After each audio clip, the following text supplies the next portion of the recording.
Good afternoon, good evening. Welcome to Bowie News and Views. I'm John Rouse, your host for the afternoon. Bert Oliver is away for the day, so I'm fortunate to have these two lovely ladies with me. Well, thank you. Without Bert trying to butt in. We have with us Sandy Short. Hi. Long Sandy Short. And Nancy Adamson.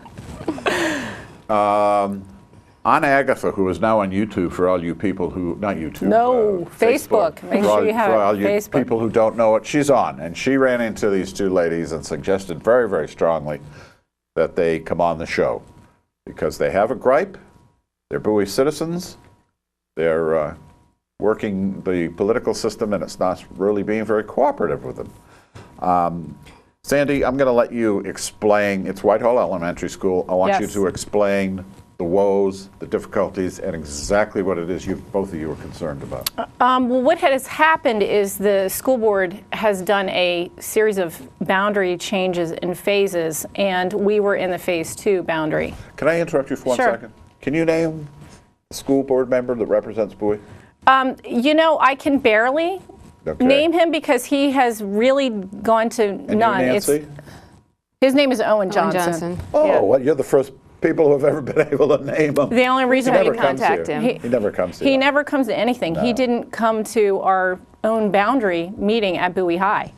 And I found out just because after countless emails, we finally found out he's our representative, but he's aloof. I mean, he's missing. He's a ghost. We don't know who he is. Well, carry on with your... Okay, so basically what's happened is in November, they started doing a boundary analysis of the schools in PG County that are elementary, middle school. And long story short, there were about 60 schools that they deemed either under or over capacity. And Whitehall being one of them. And there were 4 or 5 schools, I believe, in Bowie that were being evaluated. Well, in their infinite wisdom, the board decided, let's just pick 5 in the entire county to fix because we don't want to anger the masses. We'd rather just have maybe a few people angry at us. So they selected 5 schools. Bowie was, Whitehall Elementary was the only one in Bowie that was deemed overcrowded. And Nancy actually is our research hound, and she discovered that, in fact, the data that they have is inaccurate for us. Tell us about that, Nancy. Well, they are going by capacities that are calculated. Ours was calculated in 2001 before the school was ever opened. That's a long time ago. Well, it was also assuming that we would have an art program and that we would need a special ed room, and we don't have an art teacher. We don't need a special ed room. We only have about 5 special ed students, and they're just pull out. They're not in a room for any amount of time. So we basically have 2 classrooms, full-size classrooms that are available for use, which allows us to have 46 more students. And when we notified the school board of this, they basically said, well... These rooms are empty. Well, they're being used, as classrooms. But they're considering, because they don't have them counted in the capacity of the building, that by using those rooms, we're over capacity. Well, that's ridiculous. Yes. It is ridiculous. It's ridiculous. What's ridiculous is they're using the capacity to determine whether or not children should move. But the capacity is not intended for that. The capacity is to be used to determine how much federal funding they can get for other school projects, school construction, refurbishing, and it's not supposed to be the main determining factor for whether or not children should. Have you tried to approach politicians on this and you got nowhere?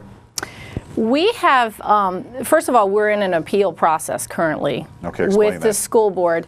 What we decided is, after Nancy's sleuthing and digging and discovering that they dropped the ball on this, and mind you, we are also one of the few schools that has not had an updated capacity rating done. Just about every other school in the county has.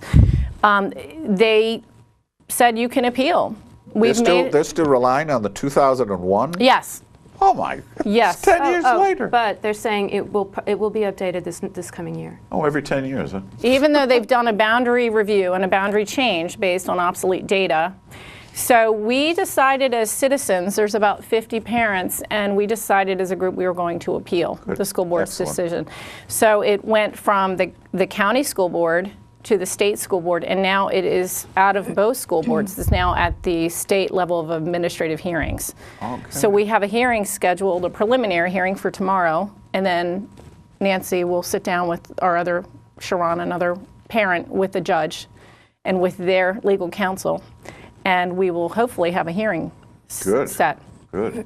But it's been a roller coaster. But in answer to your question, I'm sorry, we got a little sidetracked.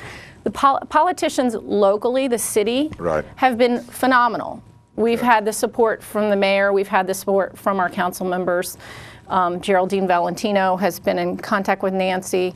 We have had support from our city, but unfortunately, their city council. Right, exactly. They So have the nothing school to do with board it, yeah. can come in and say, we don't care what you say. This is what we're doing. Well, And they that's will kinda if what it is. Geraldine becomes the county, Oh, yeah, county yep. councilwoman. Yep.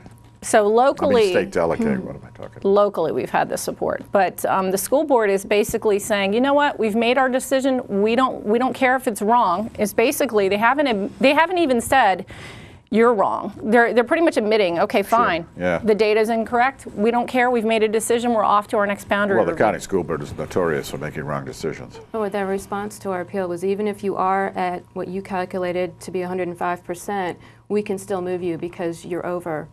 And 80 to 105% are considered within the target range. And if we leave, we would be taking Whitehall down to 72%, which means they would be losing a whole bunch of resources. Yeah, As of principal, their course. PE teacher, music teacher would have to go part-time. They'd lose about 5 teachers. Their class sizes would probably increase. Our class size right now, our average class size is 22.4. Wow, that's good. I know, that's awesome.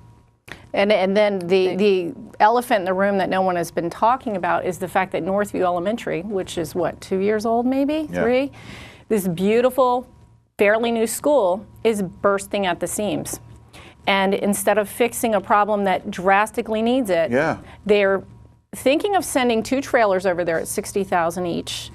And we've heard that they're probably getting rid of their music and probably getting rid of art. Oh, for heaven's sake. They're already using their music and computer rooms now. But the And programs- See, that's the thing yeah. is that they approved allowing them to use 2 of their specials classrooms, specials being art, music, things like that. But we have to move because we're using 2 of our specials rooms for specials that we don't even have. It's like That's a comedy of ridiculous. errors. So, and What are the parents at Northview? They must be pretty indignant. They're angry. yes, they're upset. Are you aligning yourselves with them? We are. I don't believe they filed a formal appeal. Well, they should. And well, it's too late now, but okay. I think that, they're frustrated. I mean, their Yeah. children, they have, is it 7 or 8 kindergarten classes? Yeah. I mean, it's huge, or maybe, I don't know how many, it's a lot. We have started 3, out with to about give you an 7. idea. yeah. But, they're frustrated. They have this beautiful school, they have a beautiful art room, they have a beautiful computer room, and they're being used as classrooms.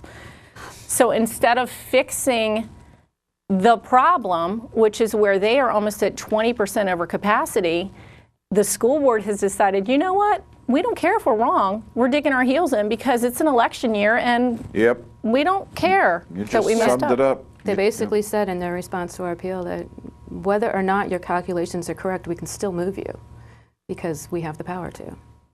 Which I've seen that is attitude before. very contradictory to their, their slogan of children Well, come what do you first. expect from an organization whose members spent expensive money going to Disneyland? Well, they'll be spending it on bringing trailers into Northview when they could be using that for Well, at least other that's schools. honest. Well, what was lovely is, we're in this major budget crunch deficit with the county schools. And for 2 of our boundary meetings, a limo pulls up and Dr. Hite got out. And I'm like, wow, how a nice limo? is it? Yeah, he has a driver. I don't know if he has him full time, but I'm like, how wonderful that our tax dollars are going for him to have a driver, and we are at a boundary meeting to discuss alleviating cost issues. Oh, my goodness. It's That's- ironic. Well, and No, there's, it's ludicrous. Yeah, you're right. there's also the issue that if we move to Kenilworth, in about 2 years we'll take Kenilworth over capacity, and Northview will be way over capacity. They're expecting about 87 more students at Northview.